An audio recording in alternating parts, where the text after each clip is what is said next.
state of South African cricket, that's a massive topic. I'm going to just briefly give you a bit of an understanding of what makes cricket tick in this country and worldwide and the challenges we face. And then I'm going to pick up on a few points Gustav actually raised, and then also what Grant mentioned on our Player Plus program, which I think should be of great interest to you who work in sport to see how that actually operates. South African Cricketers Association, by the way, is the players' union. So we're effectively a trade union in sport, and we are, as the Cricketers Trade Union, we're part of the International FICA, International Cricketers Association, so we have influence internationally with the ICC, and we're also part of the world body, players' unions. So it's quite a sophisticated industry, the players' union, and if you don't know about it, you should go and read up about it, talking about players' rights within sport. There's a very strong movement around that, especially around the commercial rights of players as well, but slightly different topic.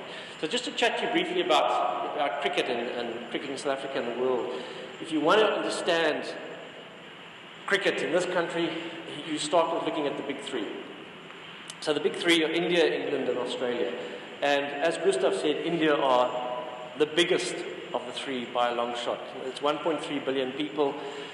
They love their cricket. It's where the money is in cricket. So one of the stats that I often throw out there is if you have an ODI, one-day international played at Newlands against India, they say 7.5 million South Africans will watch that game on television. 750 million Indians will watch that game in India. Okay. So you can understand the commercial power that sits behind India in world cricket. And they use that commercial power. So over the last couple of years, there's a lot of politics involved, but those three countries have really dominated the politics of world cricket. And if you say, well, can you see it? Yes, you can. Look at where the World Cups get held. The World Cups don't come to South Africa or West Indies anymore. They get held in India, Australia, and in England. That's a controlling mechanism. They, specifically India, have demanded to receive more money from the ICC on the global game. They say because we generate that money. So it's a case of the rich getting richer and the poor getting poorer. And who are the poor? It's the other countries. It's us. So if you're at the ICC and there's a vote about something, do you vote against India? Because if India decide to pull an ODI against you, they can financially cripple you. A very good example is Zimbabwe, who for many years they've got a problem now with their ICC membership, but whatever India says, they'd vote with India. Because if they don't, then India won't go and tour there, because that's when you make your money. You make your money when India come and tour in your country. So if you recall, not this last season, the previous season, India came to South Africa. That was a very successful financial year for Cricket South Africa. They made significant profits in that year. This last season, we had Pakistan here, or Sri Lanka. It wasn't profitable. They made a 200 million rand loss, as you see they recorded at the AGM last weekend. And that's why all these countries in the world budget over 4 years. Because in terms of the Future Tours program, India must come and tour you within those 4 years. So you make 3 years of possible loss, but 1 year of massive profit. Because those foreign broadcast deals that you have going into India give you the profit and sustain your game. So that's not necessarily a healthy situation to be in, because it means there's one incredibly strong player in the market, and for the rest of us, we struggle.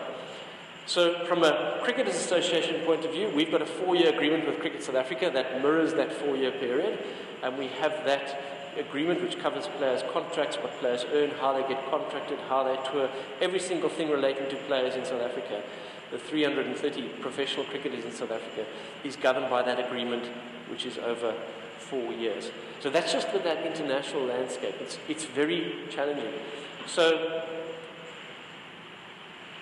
that puts pressure on these other countries to actually keep the game sustainable, specifically around Test cricket and around the one days. The ICC events are still very popular. They generate money, but you can see where that pressure comes from. If you just then quickly jump over and you look at South Africa, we really have 3 levels of cricket then in our country which are professional at the moment. And that's obviously the Proteas, our national team. The Proteas men generate the vast amounts of money that Cricket South Africa earns. There's a trickle-down process. So there's no money coming in at franchise level. It comes down through the Proteas men.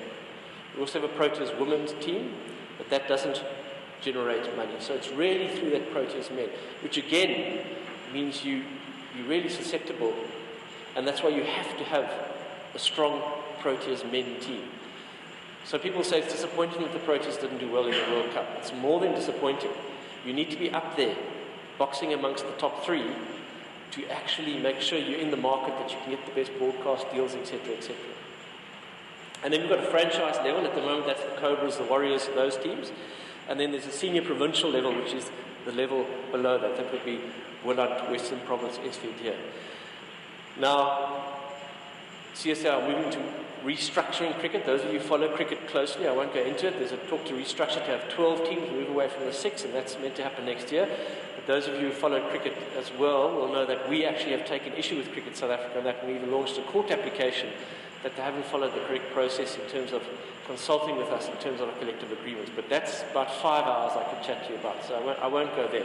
But that's the current structure that we have. And then you move into amateur cricket, so an SA under 19 club cricket, other age group cricket is effectively amateur cricket. So it starts as a senior provincial level, and a senior provincial player wants to get into a franchise, and a franchise player obviously wants to get into the Proteas.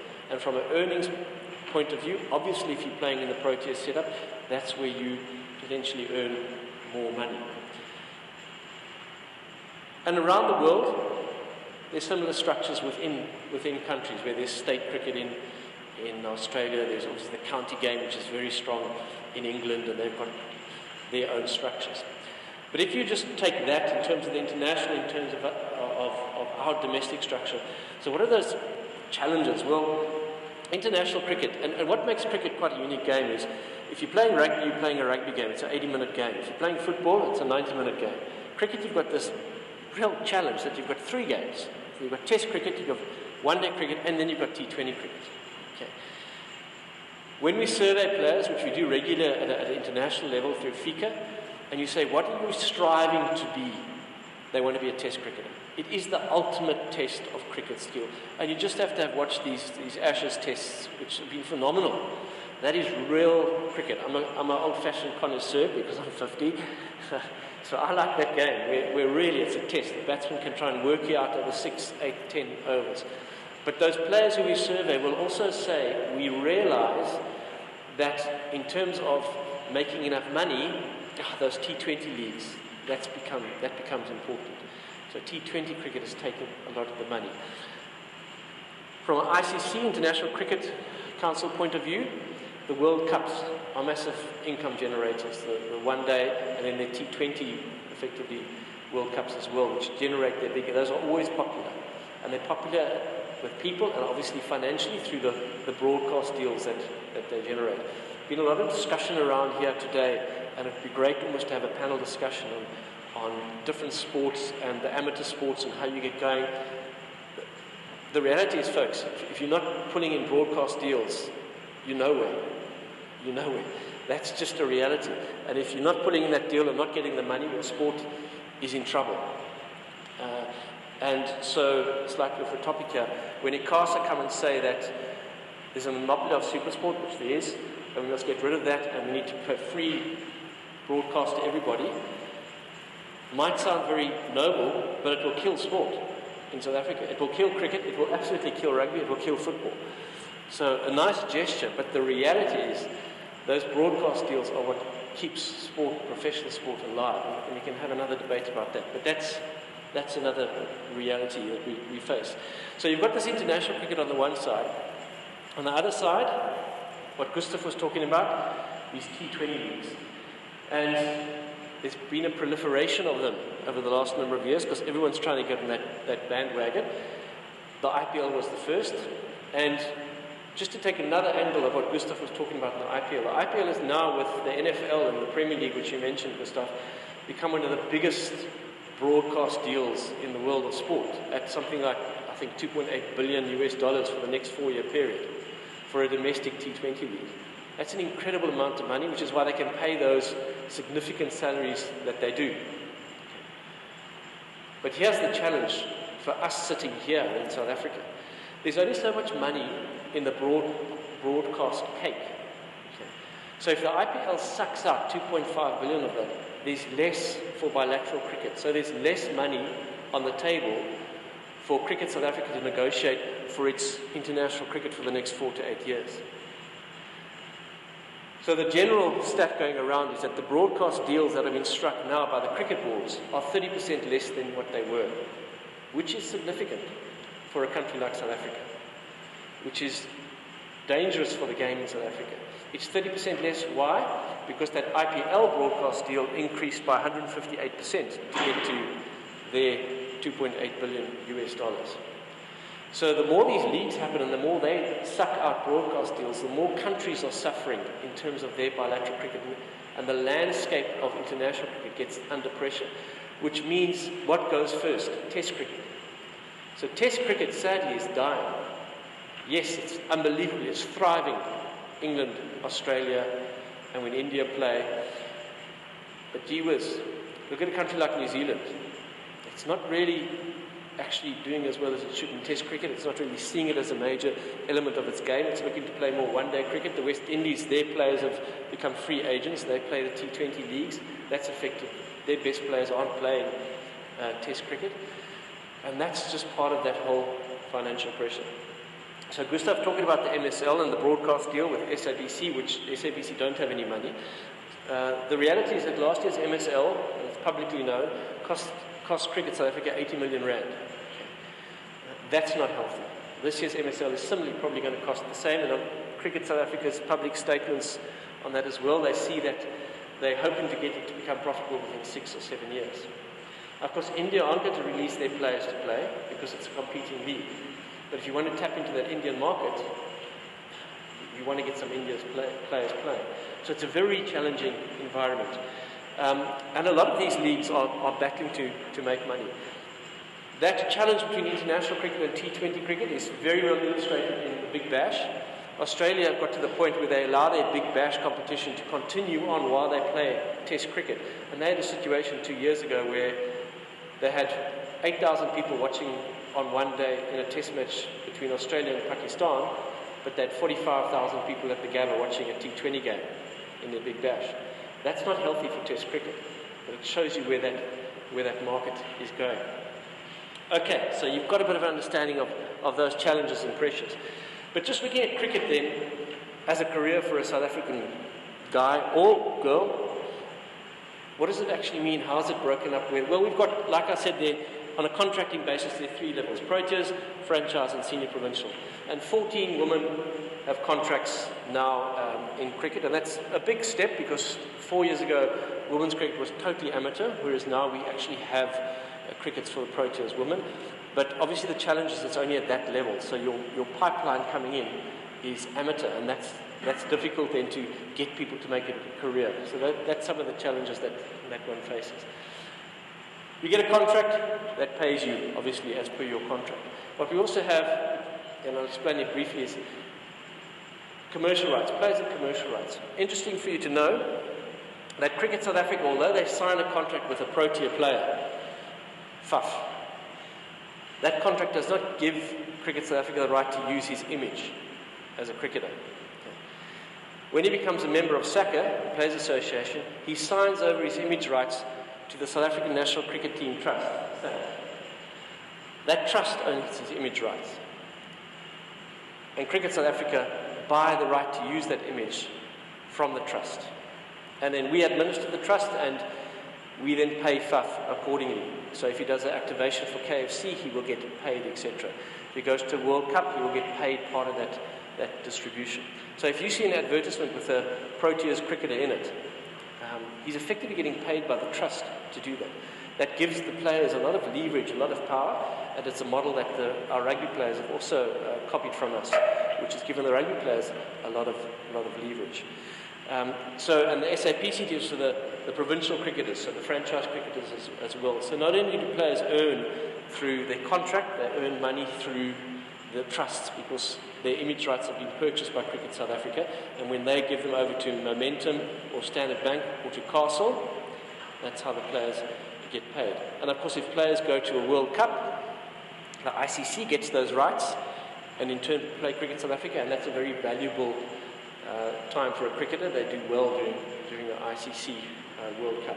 And then, of course, as a cricketer, you get a lot of benefits as being part of SACA. Obviously, we've got a Provident Fund, we've got a medical aid, we've got sponsorships there, and there are a whole lot of benefits. But the major benefit I want to touch on for our cricketers within the system, which is what Grant touched on, is our Player Plus program. So we regard ourselves, and I think we're the most sophisticated players association in South Africa, and this is our flagship in terms of what we do for professional cricketers. So as I said, there are just over 300 professional cricketers in South Africa, and when they sign up and become a member of SACA, they enter this program.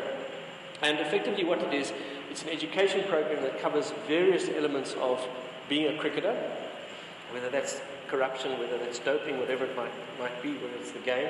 Excuse me. And to achieve all this education, we have 13 player development managers, which Grant was one a few years ago, scattered around the country. So there's one here, there's one in Cape Town, George, PE, etc., etc. And they're employed by us to engage with cricketers in that region. And a key element of their job is to assist us in getting players to get into the dual career state. So doing more than just cricket. If you read Richie McCaw's books, as probably one of the most successful All Black teams, he would tell you, if you asked one of those All Blacks, what do they do? Their response was not, I'm a rugby player. It's what they were going to be doing after they became a rugby player. Because our whole approach is that, a better person for a better career, better cricketer, all those elements are important. So having more than just cricket is what it's about, and going into those points that Tabela was talking about. So what does that actually mean in practice? Well, player support is the start. We sit down with the player when they come in, and PDM sits and puts down together a player development plan. And that player development plan is about what are your needs? Be they cricket, be they outside cricket, and how can we assist you to achieve those? Is studying part of those needs? How can we assist you? And we sit down, and this year, those are just our stats. We've had an 84% strike rate with players. We never force players to do things. They must voluntarily do things with us, which is about 260 players. And at present, we've got about 57% who are active. So in other words, they're engaging consistently with their player development manager on their personal development plan through their career. Dual career, which is critical. We have, in the last 4 or 5 years, had 575 players who have received a bursary from us to go and study. And that could be to study anywhere. Stellenbosch, UNISA, Technicon, short course or Get Smart, whatever it might be. The players are not paying for this. We pay for this. Okay. We pay for this for the player. So the benefit is you can come in as a young player into cricket, and immediately in your first year you can start studying together with playing your initial cricket years as a professional. Our bursaries to date in this year have been 55, and in 2018, in case we issued 103. A player can't just put up his hand and say, I want to study X. Obviously, there's a process that they go through. They go through with a career guidance person who sits down, assists the PDM to say, well, what is your aptitude? What can you study? And it might even be we're helping a young player finish his grade 12 somewhere at an academy. We've had a player who's got a helicopter license, writing, be it a plumber, be it an LLB, whatever it might be. And the beauty is that the player doesn't pay for this. We have a system where we end up paying for it over the period of time of his study. Our pass rate is 93.5%, which is actually the thing we're most proud of. Some of you might be saying, yeah, these Oaks are just a bunch of cricketers. How do they actually do? Well, we make them commit. We make them meet with a PDM, meet with the career counsellor. How's the course going? And we have a 93.5% pass rate, which is excellent amongst our cricketers. We face challenges. MSL has become a challenge because it starts on the 16th of November, or 1st of November really, and you need to have exams then. So what do you do now? You have to defer examinations, and the varsities aren't necessarily that accommodating, but those are some of the challenges. So sometimes guys have to really break up their BCom degree over a longer period of time. It's more than just giving the guy an opportunity to study a degree or a diploma, whatever it might be. We have a lot of life skills programs, which is similarly what Tabela was talking about. We've had 62 workshops this year on life skills. So, for example, ones we insist on having with teams are people's financial skills, sort of financial management. You know, you can very easily, I've actually seen it in front of my own eyes. I was with a player who was earning 250,000, 300,000 rand a year, and he got the phone call from someone to tell him that he'd just got an IPL contract with 7 million rand. So he went from 250,000 rand a year to 7 million rand once off. That is difficult for anyone to deal with. So a lot of our life skills relate around financial management, how to look after yourself financially, how to plan properly, how to invest properly. That's the one. And the second one we insist on is mental wellness. Cricket is a game that is mentally difficult. A lot has been documented. Marcus Trescothick in the UK, Jonathan Trott, players actually having breakdowns in cricket. And there are a lot of reasons for that. There's a lot of time. There's immense pressure if you're a batsman. It just takes one good ball to get you out. It takes 2 good balls to get you out twice, and 3 good balls to get you out 3 times in a row, and you haven't scored anything, and you're suddenly not a good player and you're getting dropped. Mentally, it's a game that takes its toll.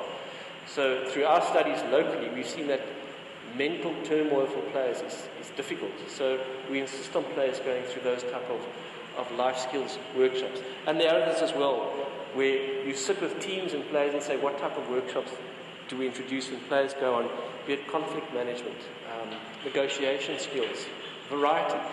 And we bring those in to assist the player just to be able to cope with life. And then we have a referral system, which could be to players going to see psychologists to actually professionally assist them. So that's what Grant mentioned, that Player Plus program, while a player's playing, to say, how do we help you and support you while you're playing? And then, how do we support you when you leave the game? Because that is like a death, as Tabela said. One of my greatest success stories when people ask me of this program is it's an unusual story. It's a player from Gauteng. He played SA age group, so it was SA under 19, up-and-coming star. He gets a senior provincial contract with Gauteng. He plays for Gauteng. He plays a few games for the Lions. And that becomes sort of his career for 4 or 5 years. He doesn't quite make it as a starter in the Lions team. He sort of plays Lions and plays down, doesn't go any further than that. But when he started studying with us. He did a BCom, and I think he even did a BCom honours, which we funded. And then he got to age 25, 26, and he got a really good job offer in the financial services. And he sat down and he thought about it. He said, you know what, my career is just going yo-yo. It's not really going anywhere. I'm enjoying playing cricket, but actually I'm taking this career option. So he retired at age 25, 26. And everyone thought, oh, that's so sad, he didn't make it. If you think about it, it is the perfect cricket career exit, if you want to look at it like that. He had a nice cricket career, didn't quite go to the heights he wanted. During his cricket career, he was able to get a qualification, get skills, to be able to just move into another area. That's a success story. And those are the type of success stories that we're looking at. I do a few lectures down in Cape Town, and with young cricketers. Gary Kirson's got an academy, sort of first team to first class. And I sit in front of 20 top under 19 cricketers. And then I ask them the question, so how many of our players do you think can retire at the end of their career not to have to work again? And they tell me some ridiculous things. 200, 250 of the current guys. It's absolutely nowhere. There are probably about 4 guys now who can retire at the end of their careers and not have to work again. And those guys have all got one thing in common. They're playing in the IPL, where they're pulling in a 12, 15 million contract every year. But for your player who's playing, even for the Proteas, and playing a lot of franchise cricket over a career of 10, 15 years, they are not in a position not to work. They have to actually be doing something. So in our Player Plus program, a lot of the Proteas guys participate in that. A.B. de Villiers is even still studying in that program, even though he's exceptionally well off. So bettering yourself is not something that's just for the junior players, it's for the senior guys as well.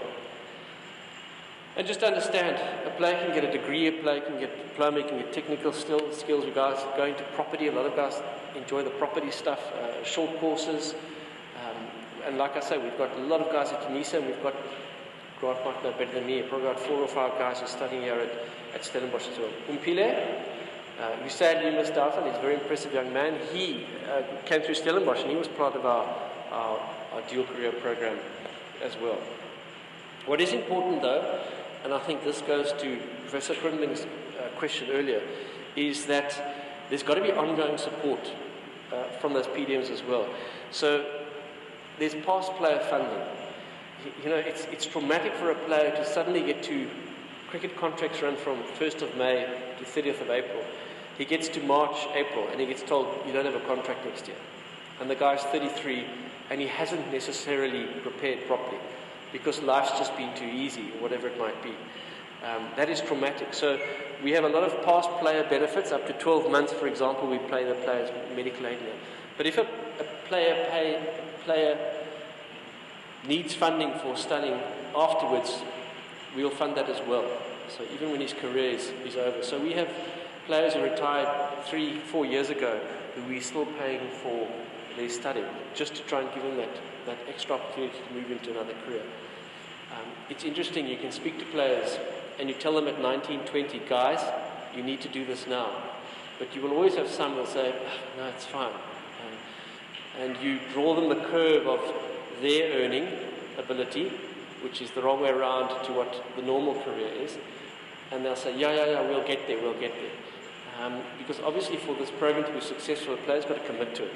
We can't force him to get into it. So we're quite proud of the fact that we're able to support those players as they move out of cricket and after their career continue to support them to a point where they can actually have a career. As part of that program too, we like to get players into mentoring, going into companies. So we will go to sponsors. We've been to Momentum, and players who are studying in finance to go in for a month or two and work within Momentum in finance. That's also a big part of it that we're working on to even broaden that area. Because it's not just all about the sport. There's life after sport, and that's a very strong message that we as the Players Association bring. We're very proud of this program. JP van Dijk, who runs it from our Cape Town office, very clued up on this stuff. He gets invited to Amsterdam, Washington to speak internationally. So this is how we're doing it. And rugby have followed suit and are similarly doing it. Rugby's challenge, of course, is they've got 1,000 rugby players. That's more difficult than dealing with 320 cricketers.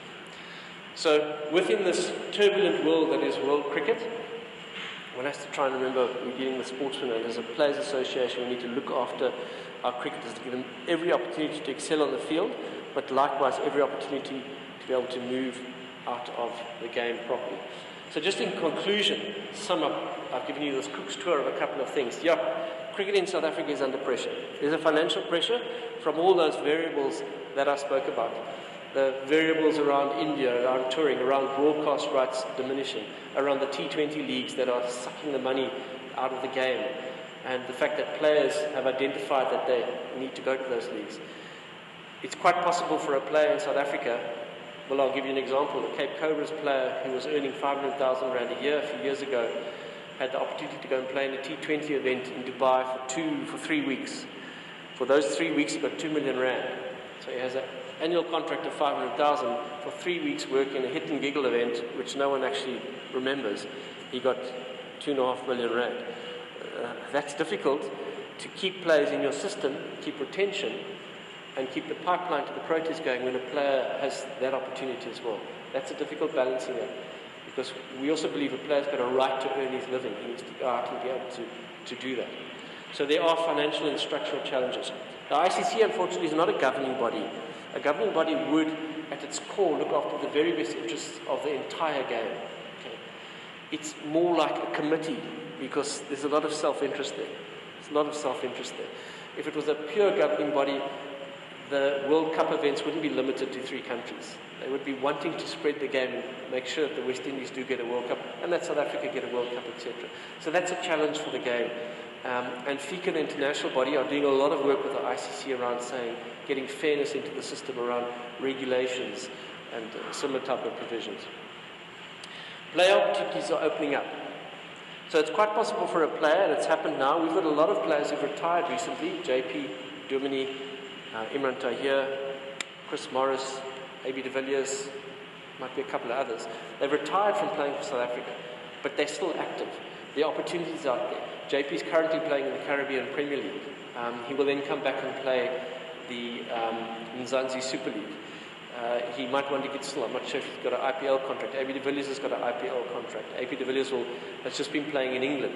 So there are all these playing opportunities where you can earn significant sums of money.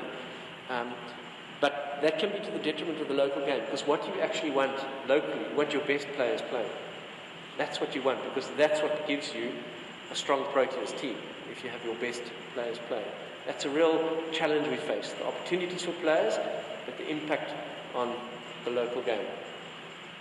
And players, hopefully the message comes through, they've got to have something to fall back on.